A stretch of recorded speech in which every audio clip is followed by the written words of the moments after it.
आज भगवान भोलेनाथ को सचमुच में प्रसन्न करने का दुर्लभ दिन है।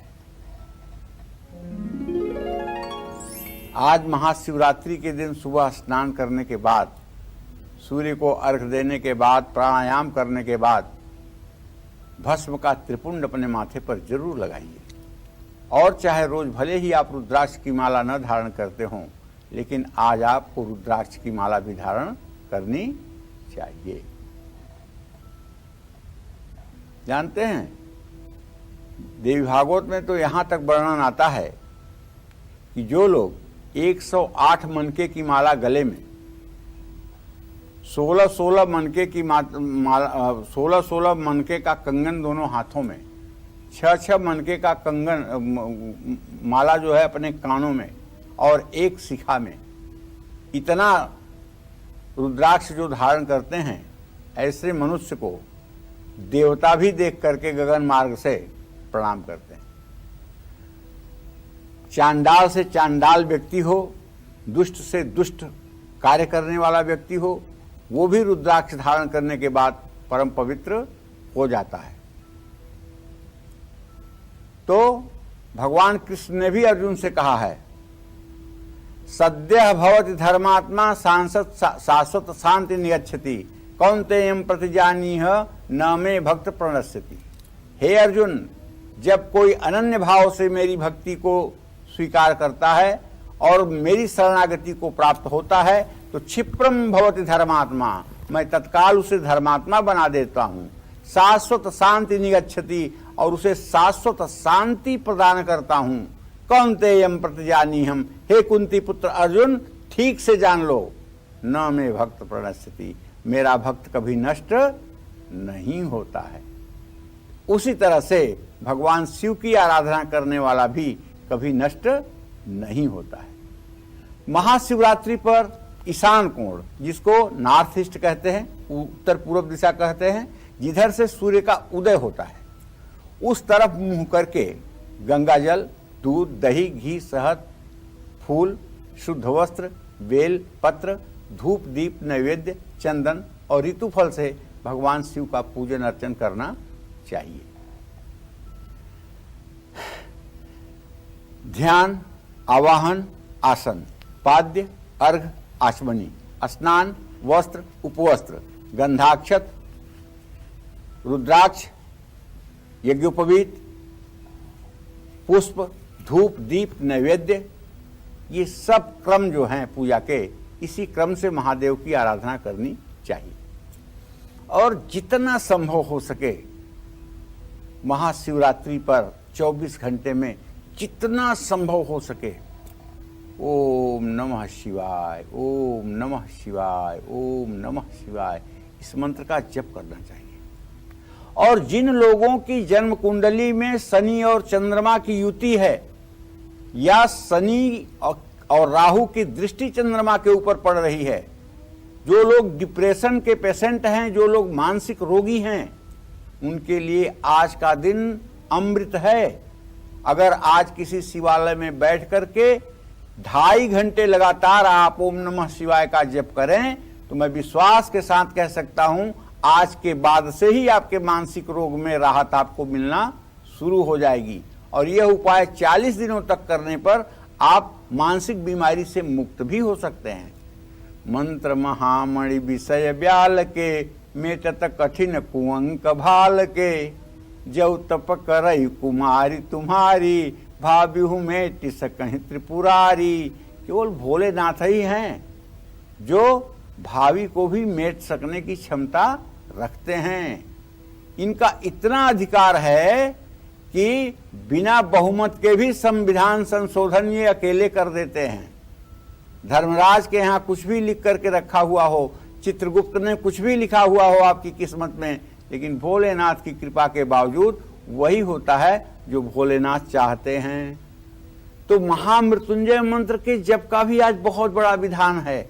ओम त्र्यंबकं यजामहे सुगंधिं पुष्टिवर्धनम् उर्वारुकमिव बंधनान् मृत्योर्मुक्षीयमामृतात्। ओम नमः शिवाय। तो भैया, अगर 108 बार भी आप महामृत्युंजय मंत्र बोलते हुए और 108 बेलपत्र पर थोड़ा सा चंदन का इत्र लगा करके अगर शिवलिंग पर अर्पित करें तो शायद आपका धरती पर जन्म लेना सार्थक हो जाएगा। आज महाशिवरात्रि पर मिट्टी के बर्तन में पानी भरकर उसमें बेलपत्र, सफेद मंदार, धतूरे का पत्ता, फूल और चावल डालकर शिवलिंग का अभिषेक कर सकते हैं। अगर किसी व्यक्ति के घर के पास कोई शिवलिंग ना हो तब मिट्टी से शिवलिंग बनाकर, जिसको पार्थिव शिवलिंग कहते हैं, उसका पूजन करना चाहिए। उसका फल अनंत गुना ज्यादा होता है। आज महाशिवरात्रि की रात को शिव पुराण का पाठ जरूर सुनना चाहिए। और मैं तो कहूँगा कि आज शिवरात्रि की रात में 1 मिनट के लिए सोना नहीं चाहिए और हर समय जब भी आपका शरीर सांस दे ओम नमः शिवाय का ध्यान करना चाहिए। और अपने त्रिकुटी पर, त्रिकुटी कहाँ है? दोनों आंखों के बीच की ये भौं जो है यहाँ, आप यहाँ समाधि लगाए हुए भगवान शिव का ध्यान करिए। और ध्यान में ये भी देखिए कि वहाँ माँ पार्वती सज धज कर खड़ी हैं और नंदी आदि शिवगण भगवान शिव की आरती कर रहे हैं और आप भगवान शिव की परिक्रमा कर रहे हैं, उनके चरणों को देख रहे हैं और आप ओम नमः शिवाय कह रहे हैं। निश्चित रूप से यह भाव आज अगर मन में जागृत हो गया तो पूरा जीवन धन्य हो। कुमारी कन्याएं सावन के सोमवार को सज धज कर भोलेनाथ की पूजा करती हैं, मंदिर जाती हैं। किस लिए? कि उन्हें योग्य वर की भी प्राप्ति हो और चिरंजीव दीर्घायु भी हो।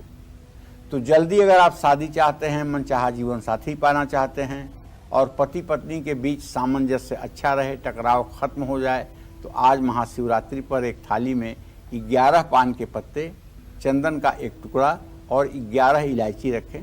थाली में सिंदूर और शहद से स्वास्तिक का चिन्ह बनाएं और शिव पार्वती की तस्वीर के सामने रख दें। रुद्राक्ष की माला से 5 माला ओम नमः पार्वती पतये नमः इस मंत्र का जप करें। ये मंत्र ऐसा है जो आपके दाम्पत्य जीवन में शहद घोल देगा और आपके दाम्पत्य जीवन में जो उथल पुथल है उससे आपको मुक्ति मिल जाएगी और सचमुच में जो सामंजस्य बनेगा वो शायद आपके गृहस्थ जीवन के लिए अत्यंत मंगलकारी हो। अगर शादी को कई साल हो गए हैं मगर अब तक आप संतान सुख से वंचित हैं या काकबंध्या दोष हो गया है। काकबंध्या दोष उसको कहते हैं कि एक संतान होकर के फिर दूसरी संतान नहीं पैदा हो, तो ये काकबंध्या दोष होता है। और कुछ मृतवत्सा योग होता है जिनके संतान होते ही मर जाते हैं या अपूर्ण गर्भ खराब हो जाता है। ऐसे सभी लोगों को बहुत जिम्मेदारी के साथ कहना चाहता हूं, यदि एक संतान होकर के दूसरी संतान नहीं हो रही है तो आप किसी अच्छे शिवालय में जाकर के भगवान शिव का गाय के दूध से श्रृंगी से अभिषेक करिए, उसी वर्ष आपको संतान प्राप्ति हो जाएगी। संतान तो है पर आपका कहना नहीं मानता है, नालायक है, आप चिंता में घुले जा रहे हैं तो और वो गलत संगत में है, तो ऐसे में आज महाशिवरात्रि पर भोलेनाथ के साथ साथ गणेश जी की भी पूजा करिएगा। कारोबार में अगर आपको नुकसान हो रहा है, विरोधी आपकी फैक्ट्री या कारोबार को नुकसान पहुंचा रहे हैं, दुकान की बिक्री कम हो गई है जिस वजह से नुकसान झेलना पड़ रहा है, तो आज महाशिवरात्रि पर शिव परिवार की तस्वीर जिसमें शिव पार्वती नंदी गणेश विराजमान हों, उस तस्वीर को लकड़ी की चौकी पर सजाएं। 27 बेलपत्रों की लाल धागे में माला बनाकर शिव परिवार की तस्वीर पर अर्पित करें। चंदन की माला से या रुद्राक्ष की माला से ओम नमः शिवाय का कम से कम 24 मिनट जप करें और जब तक जप करें तब तक एक घी का दीप प्रज्वलित करके रखें। निश्चित रूप से ये उपाय आपके व्यवसाय में गति देगा। जय मां विंध्यवासिनी।